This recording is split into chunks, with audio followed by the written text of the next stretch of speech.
Snoozecast, a podcast designed to help you fall asleep. Find us on snoozecast.com and follow us on Instagram at snoozecast to find behind-the-scenes content.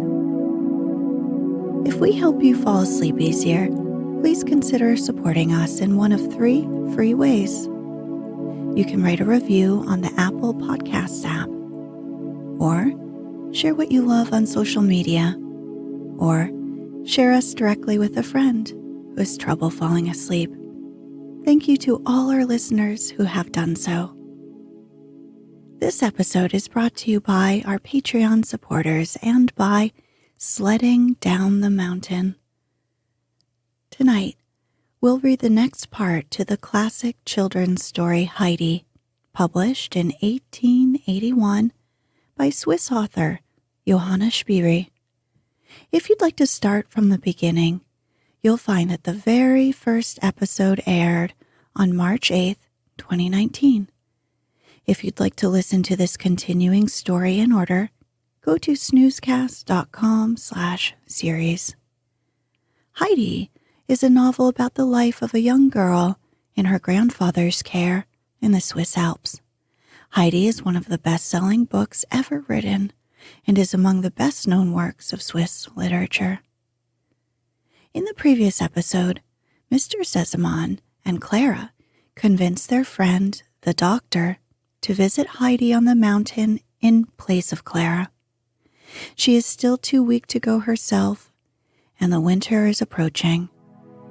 The doctor is grieving the loss of his own daughter, and they believe it would be a good tonic for his spirits to make this journey.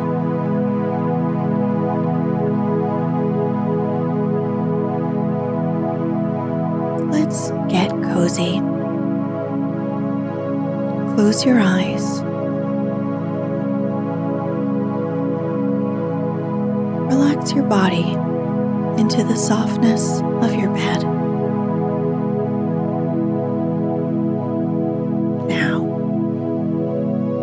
Take a few deep breaths.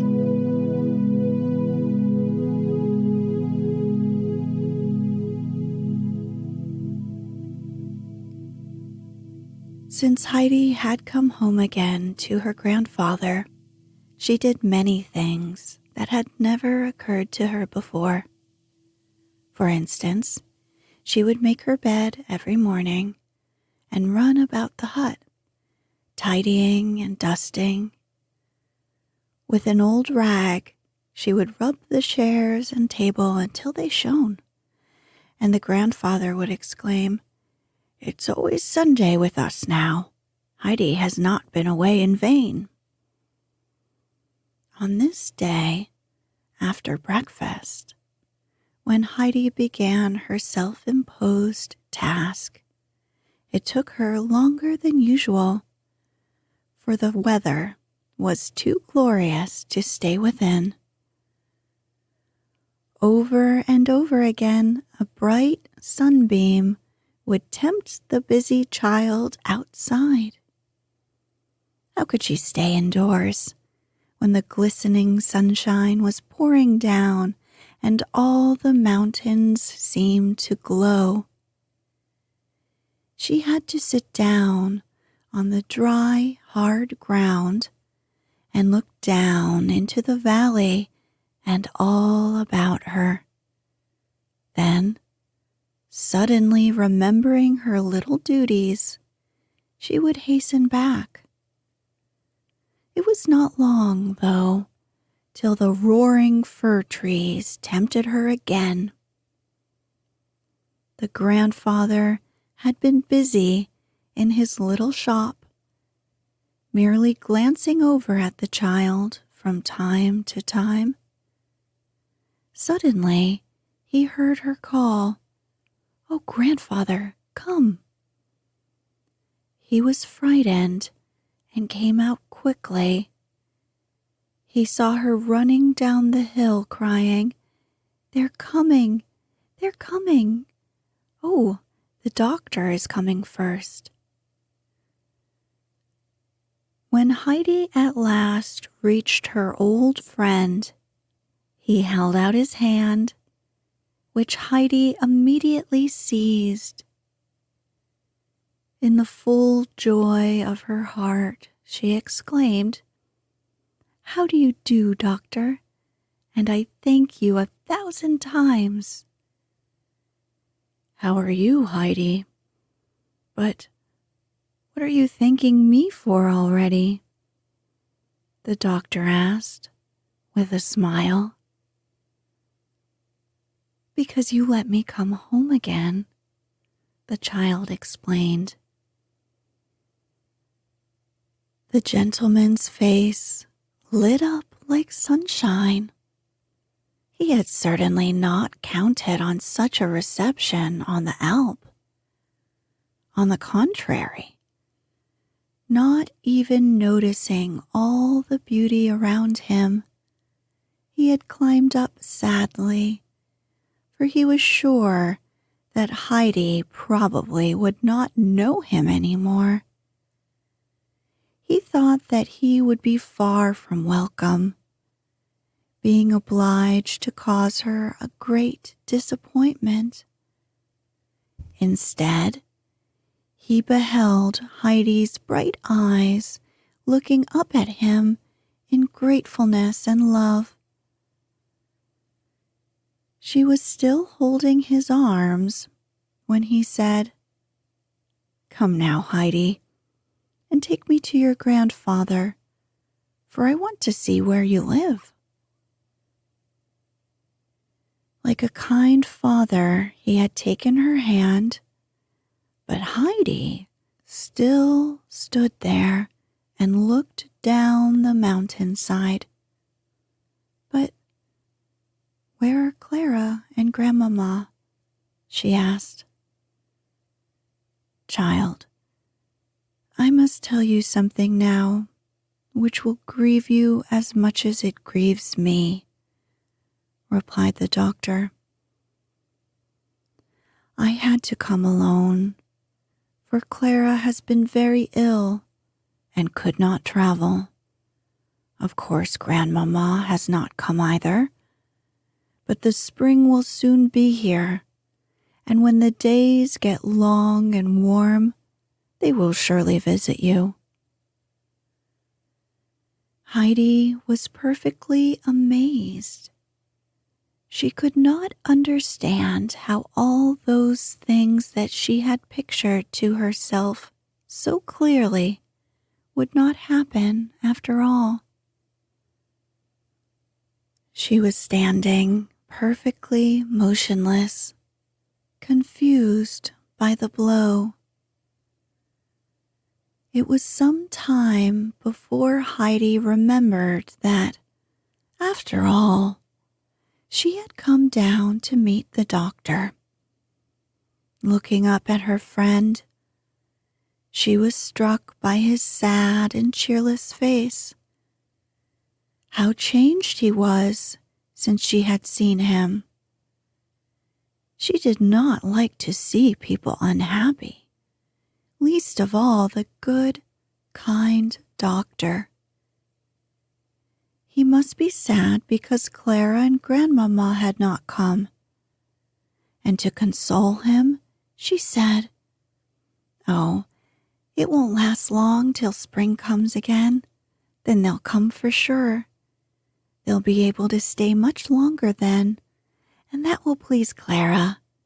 Now, we'll go to Grandfather." Hand in hand, she climbed up with her old friend. All the way, she tried to cheer him up by telling him again and again of the coming summer days. After they had reached the cottage, she called out to her grandfather quite happily, "They're not here yet, but it won't be very long before they're coming."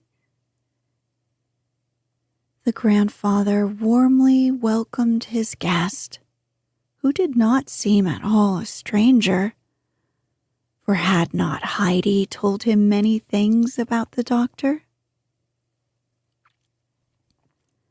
They all three sat down on the bench before the door, and the doctor told of the object of his visit. He whispered to the child that something was coming up the mountain very soon, which would bring her more pleasure than his visit. What could it be? The uncle advised the doctor to spend the splendid days of autumn on the Alp, if possible, and take a little room in the village. Then he could easily walk up every day to the hut, and from there the uncle could take him all around the mountains. This plan was accepted. The sun was in its zenith, and the wind had ceased. Only a soft, delicious breeze fanned the cheeks of all. The uncle now got up and went into the hut, returning soon with a table and their dinner. "Go in, Heidi, and set the table here. I hope you will excuse our simple meal," he said, turning to his guest. "I shall gladly accept this delightful invitation. I am sure that dinner will taste good up here," said the guest, looking down over the sun-bathed valley. Heidi was running to and fro, for it gave her great joy to be able to wait on her kind protector. Soon the uncle appeared with the steaming milk, the toasted cheese, and the finely sliced, rosy meat that had been dried in the pure air. The doctor enjoyed his dinner better than any he had ever tasted. "Yes, we must send Clara up here. How she could gather strength," he said. "If she would have an appetite like mine today, she couldn't help getting nice and fat." At this moment, a man could be seen walking up with a large sack on his shoulders.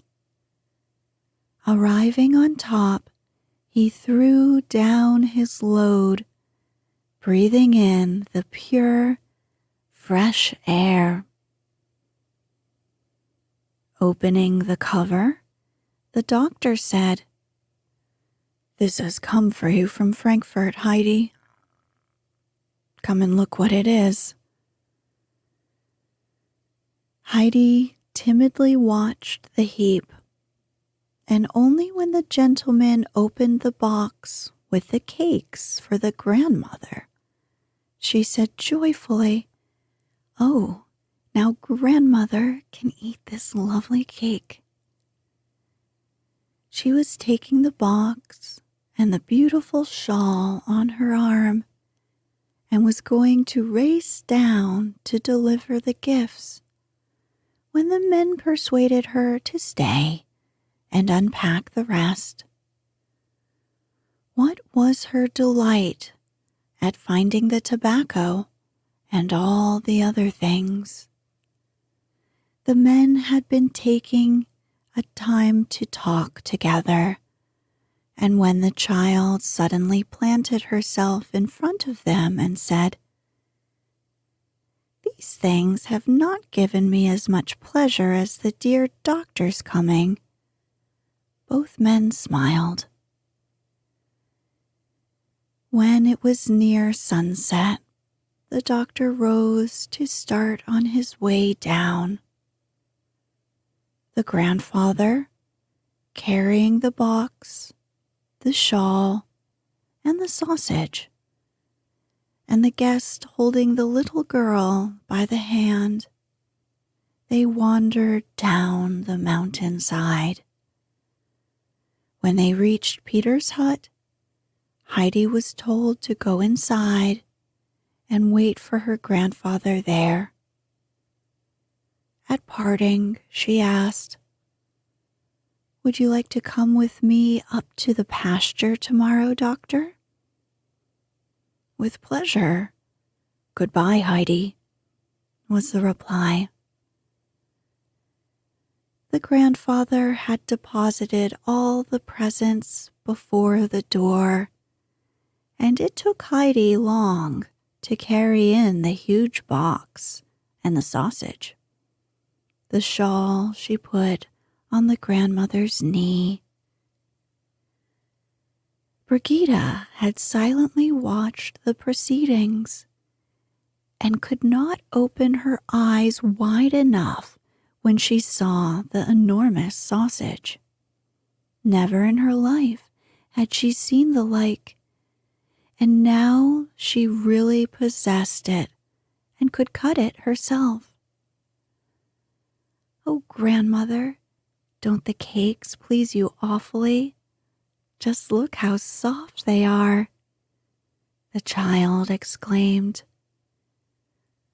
What was her amazement when she saw the grandmother was more pleased with the shawl, which would keep her warm in the winter. "Grandmother, Clara has sent you that," Heidi said. "Oh, what good, kind people they are to think of an old poor woman like me. I never thought I should ever own such a splendid wrap." At this moment, Peter came stumbling in. "The uncle is coming up behind me, and Heidi must—" That was as far as he got, for his eyes had fastened on the sausage. Heidi, however, had already said goodbye, for she knew what he had meant. Though her uncle never went by the hut any more without stepping in, she knew it was too late today. "Heidi, come, you must get your sleep," he called through the open door. Bidding them all good night, he took Heidi by the hand, and under the glistening stars, they wandered home to their peaceful cottage.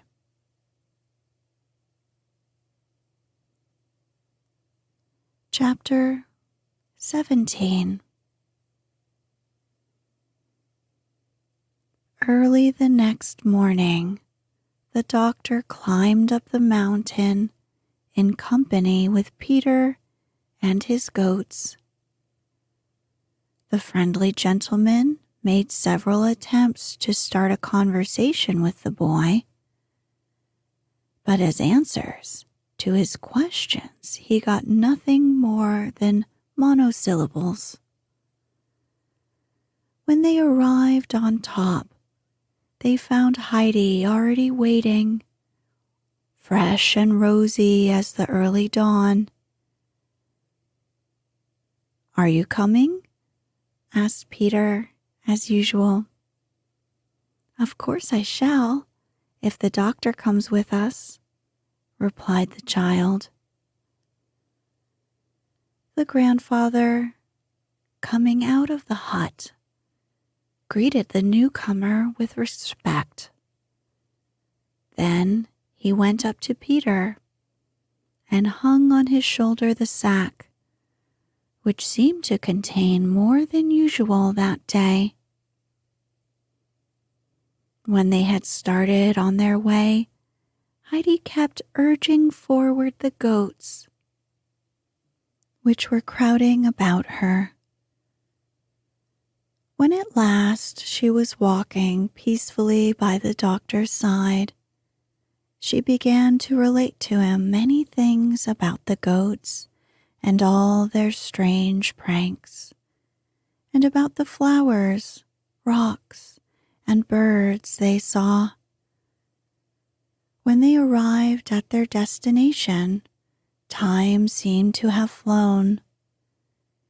Peter, all the time, was sending many an angry glance at the unconscious doctor, who never even noticed it.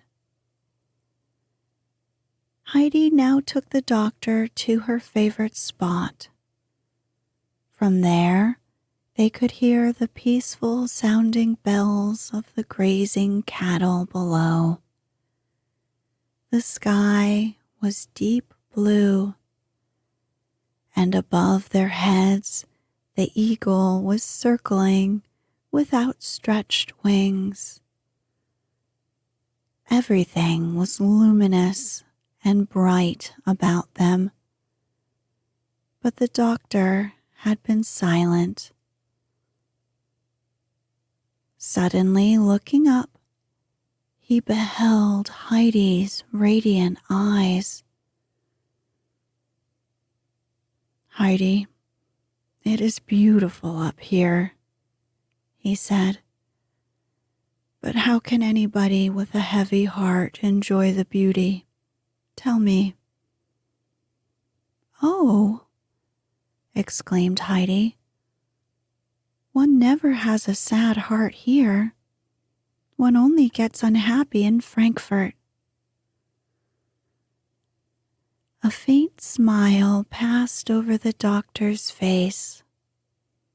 Then he began. "But if somebody has brought his sorrow away with him, how would you comfort him? God in heaven alone can help him." "That is true, child," remarked the doctor. "But what can we do when God himself has sent us the affliction?" After meditating a moment, Heidi replied, "One must wait patiently, for God knows how to turn the saddest things to something happy in the end. God will show us what he has meant for us to do, but he will only do so if we pray to him patiently." "I hope you will always keep this beautiful belief, Heidi," said the doctor. Then, looking up at the mighty cliffs above, he continued, "Think how sad it would make us not to be able to see all these beautiful things. Wouldn't that make us doubly sad? Can you understand me, child?" A great pain shot through Heidi's breast. She had to think of the poor grandmother. Her blindness was always a great sorrow to the child, and she had been struck with it anew. Seriously, she replied, "Oh yes, I can understand it. But then we can read grandmother's songs. They make us happy and bright again." "Which songs, Heidi?" "Oh, those of the sun and of the beautiful garden, and then the last verses of the long one. Grandmother loves them so that I always have to read them over 3 times, said Heidi. "I wish you would say them to me, child, for I should like to hear them," said the doctor. Heidi, folding her hands, began the consoling verses. She stopped suddenly, however, for the doctor did not seem to listen. He was sitting, motionless, holding his hand before his eyes. Thinking that he had fallen asleep, she remained silent. But the verses had recalled his childhood days. He seemed to hear his mother and see her loving eyes. For when he was a little boy, she had sung this song to him. A long time he sat there, till he discovered that Heidi was watching him. "Heidi, your song was lovely," he said with a more joyful voice. "We must come here another day, and then you can recite it to me again." During all this time, Peter had been boiling with anger. Now that Heidi had come again to the pasture with him, she did nothing but talk to the old gentleman. It made him very cross that he was not even able to get near her. Standing a little distance behind Heidi's friend, he shook his fist at him, and soon afterwards both fists, finally raising them up to the sky, as Heidi and the doctor remained together. When the sun stood in its zenith, and Peter knew that it was noon, he called over to them with all his might, "Time to eat."